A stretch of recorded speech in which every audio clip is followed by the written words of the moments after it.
Kevmo'S NFL preseason training camp for the Christian fan. How you doing? I'm your host, Kevmo, and as you can see, there's some things that are already different here. We're in a different room. I'm wearing all black, and that's because we got the bad news about LT. That's why I moved to this room without the poster of him up on the wall. Couldn't turn it around because I got TP Barber on the other wall, and he's in trouble as well. So we're doing some renovations over there, changing some things around, trying to make it happen for you so it'd be more of a delight. I got your postcards, your voicemails, and your email saying, hey, Kev, you might want to take that down because that's not a good look for you. So we dropped it. All right, we don't have the footage like we said we were going to have. We were talking about trying to kick off with the 2-minute drill. We weren't able to acquire the location for that last week, but we have acquired it for next week, so it'll be up on here next week for you. I know you're going to love it. It's a great illustration on how you can get from the sanctuary to your vehicle and on the road in 2 minutes or less. After the benediction, you're going to love it. But we're going to talk about something today that's very important and that needs to be addressed in the churches today. I don't know why preachers don't preach about it. It may be because they embody this situation as well. I know there was a time when I had a problem with it myself, and a sister lovingly told me, hey, you need to check yourself because you're wrecking my nostrils. That's right, I'm talking about halitosis. I'm talking about bad breath, or as the little kids say, you got dookie breath.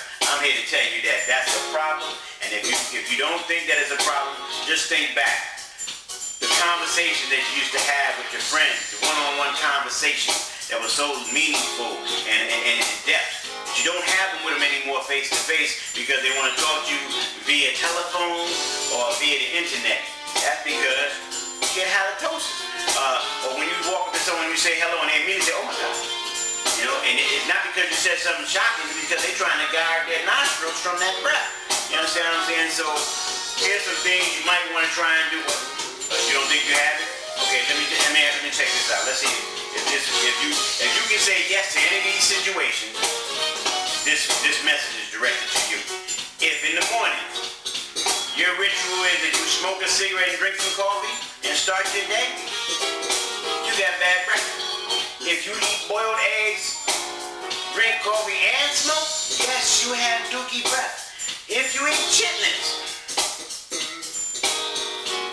you got dookie breath for sure. If you still eating sardines, I know they getting ready to stop doing sardines, making sardines in this country. I heard that news before, but if you still eat sardines, you got dookie breath. You have to think about it. If it comes out bad from sitting on your stomach on the other end, don't you think it's going to come out bad on this end too? And remember the commercial they said, as you breathe out, people breathe in? You got to take those things into consideration. I remember when I first got told, hey, you got, well, they didn't say it like that, but what they did was, after I greeted them, hey, how you doing, this, that, and I moved on to the next person. When I was coming back past them, they slipped me a mint. You know how they do the handoff? You know how we do the handoff on the corner. So I got that for you. That means I got this for you. And I took it out. Once I felt it, I realized that I had tarnished somebody's nostrils. So I take that in consideration. So I try and brush 3 times a day. I try and gargle 3 times a day. And I always keep me some mints on hand, just in case. Alright? So if you got the dookie breath, if there's evidence that you have dookie breath, you might want to take this in consideration and say, hey, I want to help you out. I want you to come to service. I don't want to offend you with my breath any longer. I'm going to start brushing regularly. I'm going to start gargling regularly. I'm going to keep eating mint. My breath is always going to smell minty fresh. Alright? So you can come to service. That's all I got for you today. I hope you heed this advice. Take it to heart.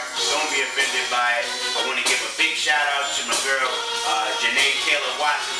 Had the privilege of going to the Prince William National game yesterday, where she sang the national anthem so beautifully. Did all of us, the parents, and all of our Shiloh members proud.